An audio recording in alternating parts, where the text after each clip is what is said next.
Oi pessoal, tudo bem?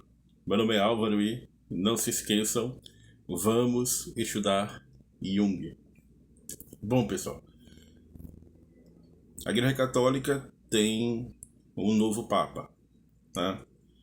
Ah, como diria Stalin, quantas divisas tem o Vaticano?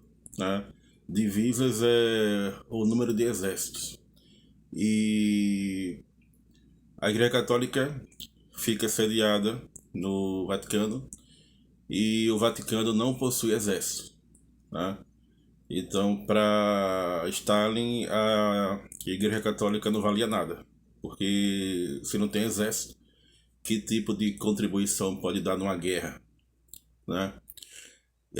Até hoje, quem faz a segurança do Papa é a, a polícia suíça, né? Os agentes suíços, a guarda suíça. A guarda suíça, né? A Suíça, a terra de Jung, né?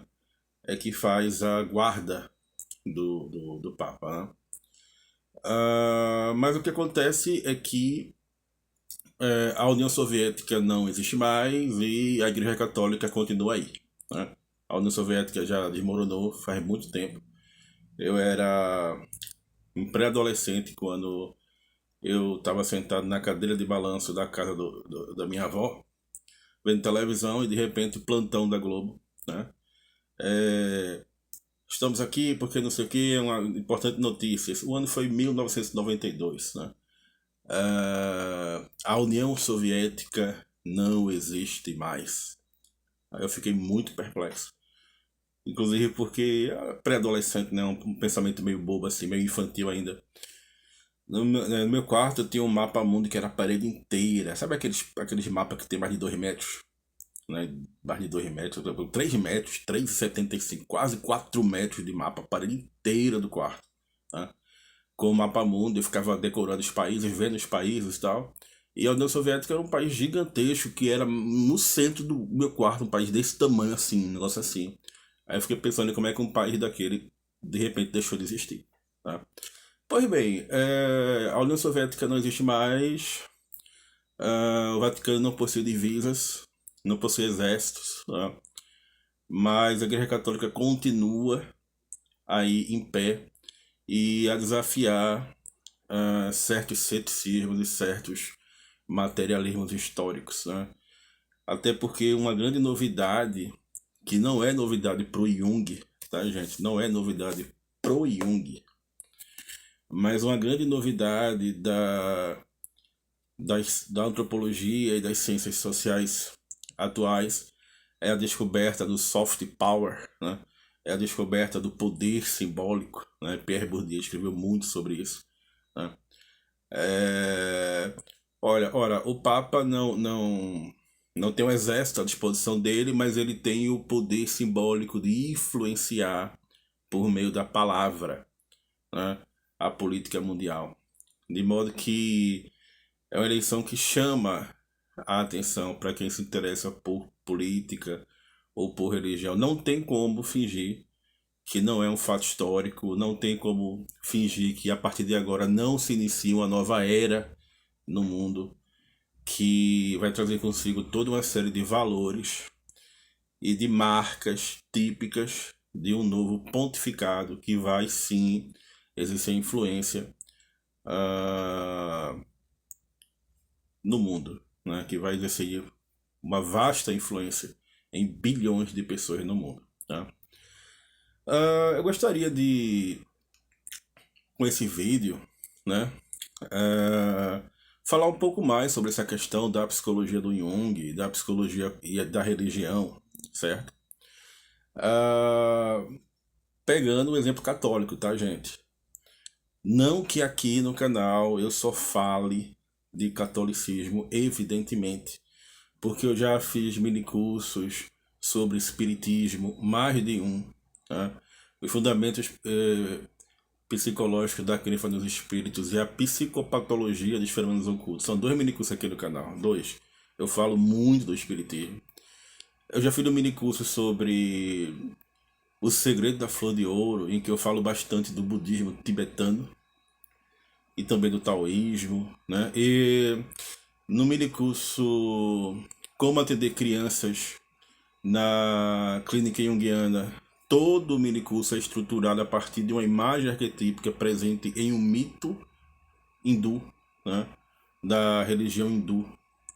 E aqui mito não é sinônimo de algo falso, tá, gente? Muito pelo contrário, é algo que possui verdade psicológica e como possui, né? É algo que está de modo arcano, voltado para o inconsciente, né? E eu também tenho dois minicursos sobre alquimia e como diria a Marie-Louise von Fran, a alquimia se desenvolve na sombra do cristianismo, né? E cristianismo aí, evidentemente, é cristianismo medieval, ou seja, catolicismo.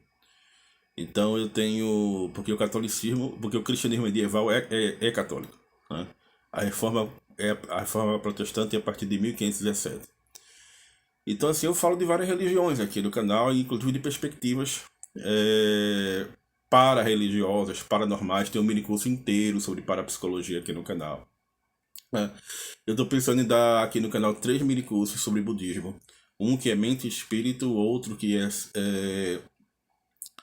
ah, psicologia e religião oriental, né? Psicologia e meditação. E um terceiro que seria Buda, símbolo da iluminação. Porque eu já fiz o minicurso Cristo, símbolo do si mesmo. Eu gostaria de fazer o minicurso Buda, símbolo da iluminação. Então, eu não falo só sobre catolicismo aqui no canal, tá, gente? Porque alguém pode dizer, ah, mas tu tá defendendo a religião católica, tu tá. Enfim, a questão não é essa.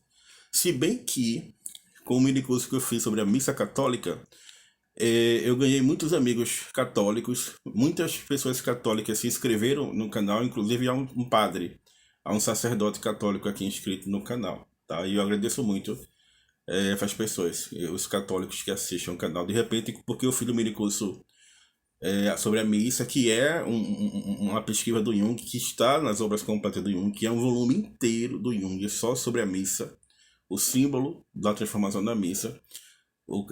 Muitos católicos se sentiram atraídos pelo canal e eu tenho o privilégio da amizade deles até hoje, tá?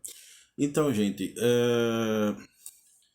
o Jung vai dizer, né, ele vai confessar, e a palavra confessar é a palavra mais importante desse vídeo, tá, gente? O Jung vai confessar aqui na Vida Simbólica, que é principalmente a partir do parágrafo 608, certo? Até o parágrafo 600 e... exato, 696. Esse texto aqui é incrível, um dos melhores textos já escritos sobre catolicismo na psicologia, talvez o melhor texto já escrito sobre catolicismo. E eu gostaria que todos os católicos lessem esse texto. E eu gostaria muito, é um sonho antigo que eu tenho, é um sonho que eu tenho há 2, 3 anos, de dar um minicurso só sobre esse texto que começa ali no parágrafo 608 do volume 18/1 até o parágrafo 696, né? Porque é muito esclarecedor. E eu só não fiz ainda porque a gente vai fazendo outras coisas e vai deixando meio que stand-by essa ideia, né? Mas de uma hora para outra eu posso procurar fazer, né? Ele vai dizer o seguinte, né? Que em 40 anos de médico, o Jung, 40 anos de terapeuta, 40 anos de trabalhando como psiquiatra, ele percebeu que só teve, em 40 anos, 6 pacientes católicos. E isso sempre chamou a atenção. Os católicos não adoecem, os católicos não sofrem de nenhuma neurose, porque eles vivem no mesmo mundo que a gente. Jung era protestante, tá, gente? Mas Jung vai fazer críticas severas ao protestantismo, inclusive nesse texto, ao dizer que, por exemplo, que o protestantismo não possui uma rica vida simbólica. Evidentemente, aí eu coloco, por conta da questão da destruição da iconografia, que toda a cultura de um povo é precisa de uma iconografia, e a questão também da iconoclastia protestante, e que o protestantismo em si não é igreja, né? Não existe igreja protestante para Jung. O protestantismo não é igreja. E Jung fala isso, tá, gente? Não sou eu que estou dizendo. E se vocês quiserem, eu dou até nos comentários, coloco os parágrafos, citação certinho, né? Para depois não dizerem, você está cometendo preconceito religioso. Bom, e Jung, que era protestante, que família protestante, vários pastores, inclusive, ele fala isso, tá? E Jung vai se colocar, né? A questão porque é que tão poucos católicos vão ao terapeuta, como se os católicos não adoecessem, ou como se os católicos não sofressem de algum tipo de neurose, por exemplo, né?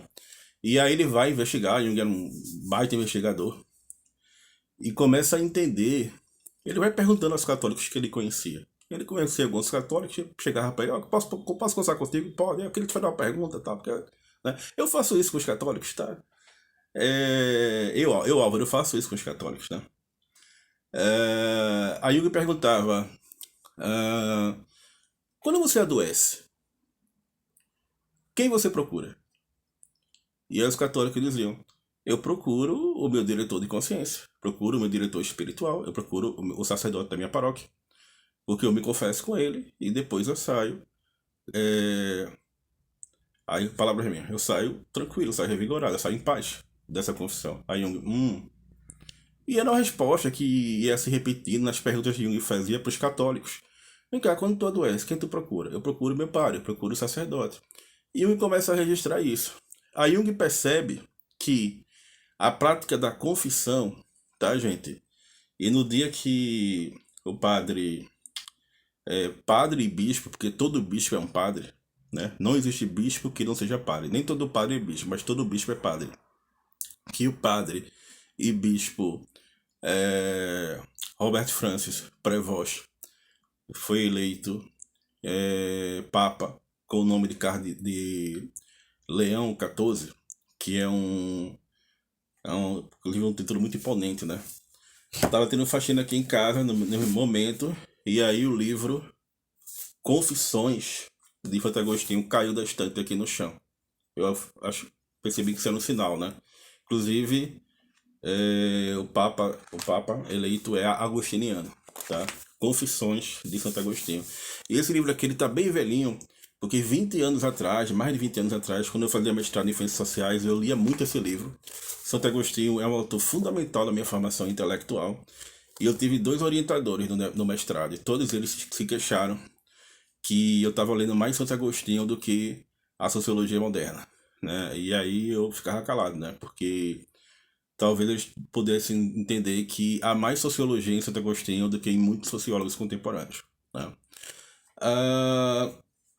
E aí, Jung começa a prestar atenção no fenômeno da confissão.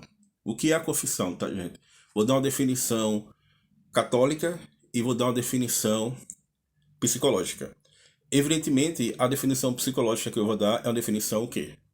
Jungiana, certo? A confissão é um sacramento da Igreja Católica. Para o catolicismo, o sacramento é um sinal sensível dado por Deus para a nossa salvação. Então existem 7 sacramentos, tá? O mais importante deles é o batismo, que contém todos os outros. Inclusive, sem o batismo você não é católico. Se você se batizar católico e toda a tua vivência depois, mesmo que você se torne padre um dia, você se torne bispo um dia, nada mais é do que uma vivência radical do batismo, né? A missão dentro da igreja é a vivência do batismo. Como diria Jung, a vida simbólica é uma vivência profunda na imagem arquetípica. E Deus, na clínica junguiana, pode ser compreendido como a manifestação da imagem arquetípica de caráter arcaico, né? Então você veja, no mundo com inteligência artificial no cotidiano, no mundo com drones, né? No mundo em que a humanidade está se organizando para pisar em Marte, né? O mundo todo inteiro parando para quê?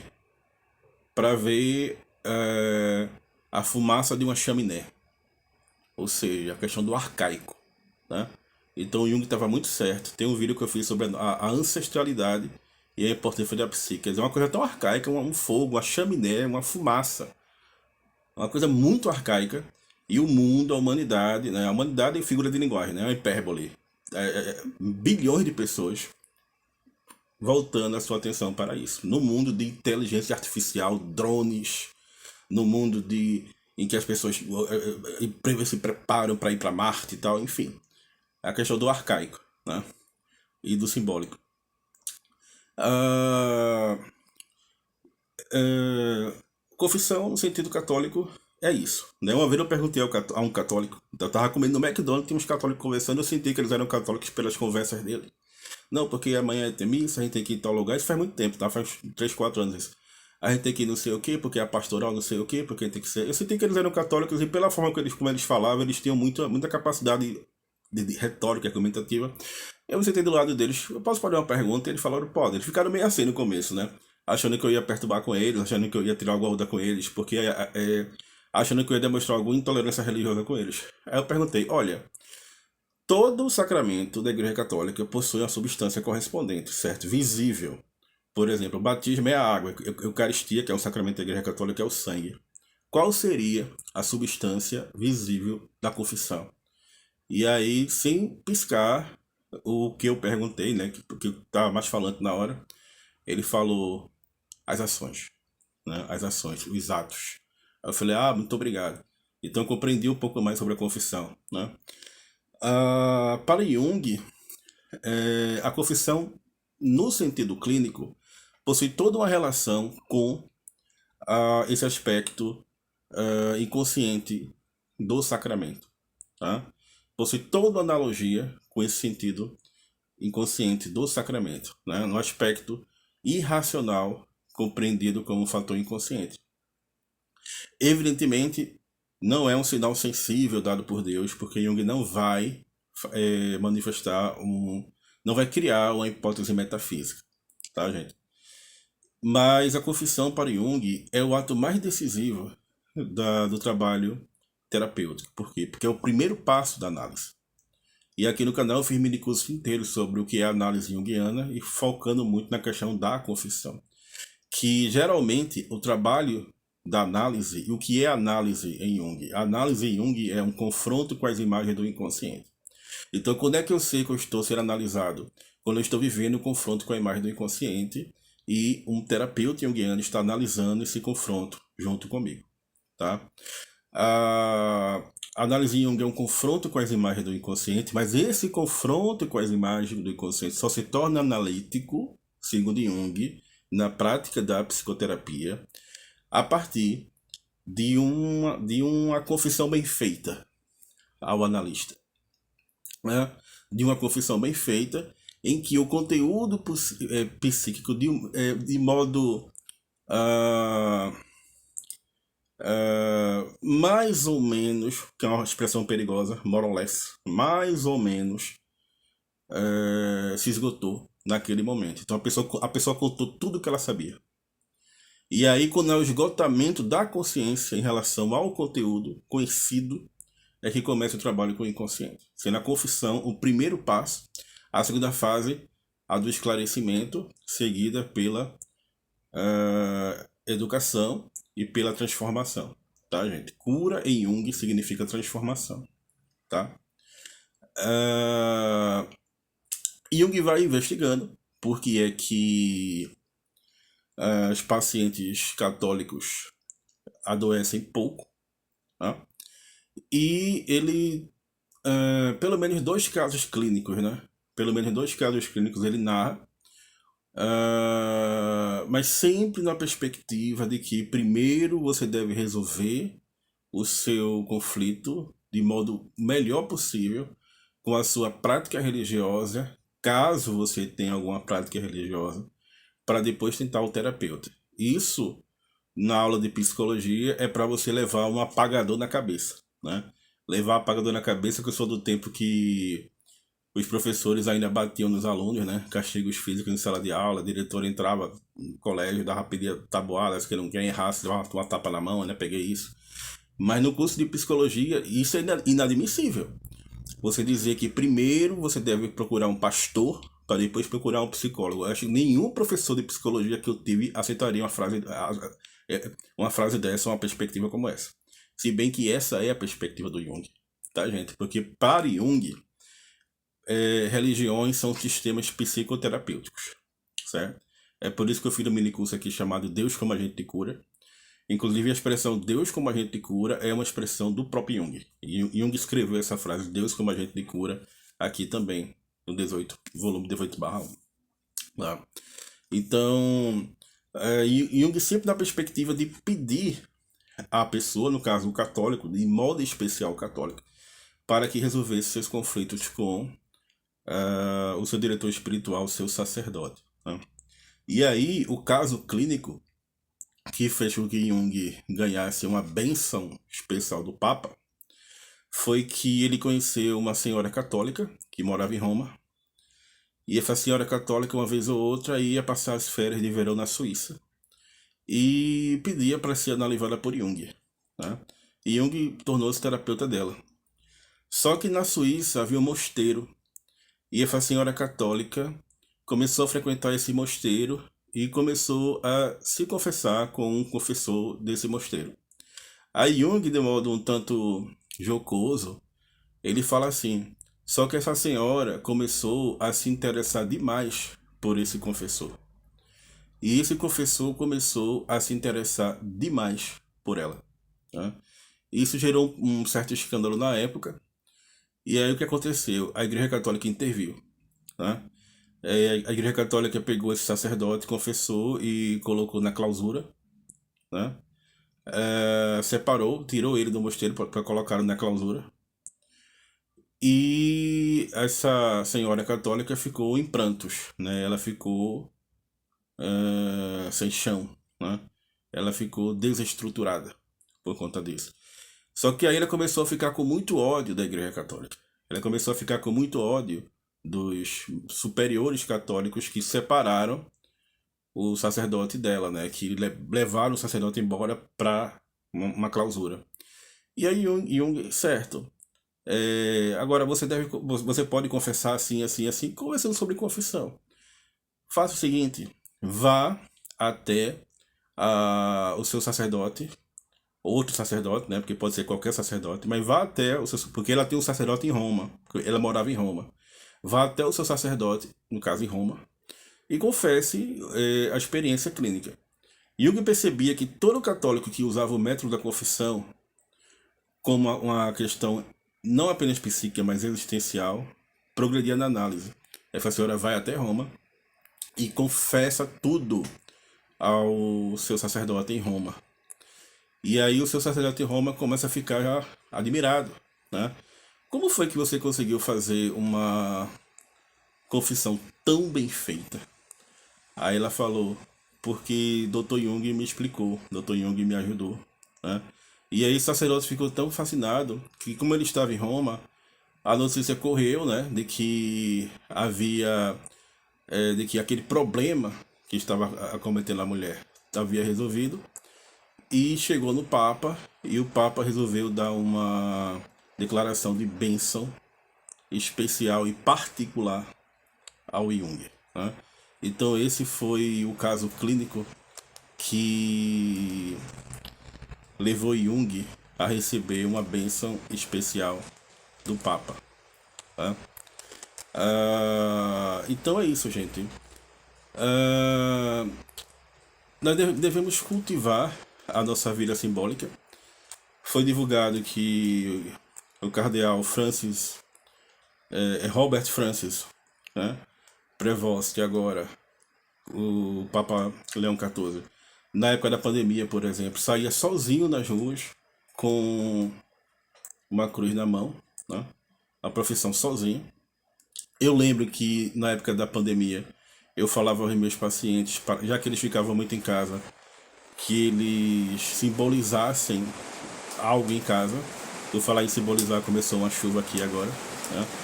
Porque isso seria uma fonte para a sua saúde psíquica. Tá? Então, é isso, pessoal. Muito obrigado. Se puderem, divulguem esse vídeo.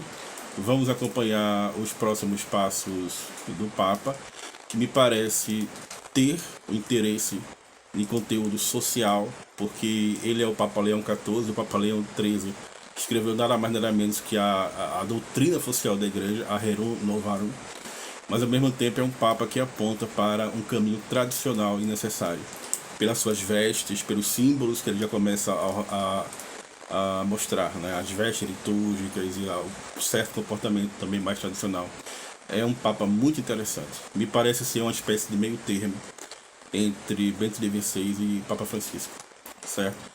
Me parece que ele concilia bem tendências opostas presentes na Igreja Católica. E nesse sentido ele pode ser muito alvissareiro. Ele pode servir como uma função transcendente para os católicos e como um símbolo da transformação que pode iluminar o mundo. É isso, pessoal. Muito obrigado. E não se esqueçam, vamos estudar Jung.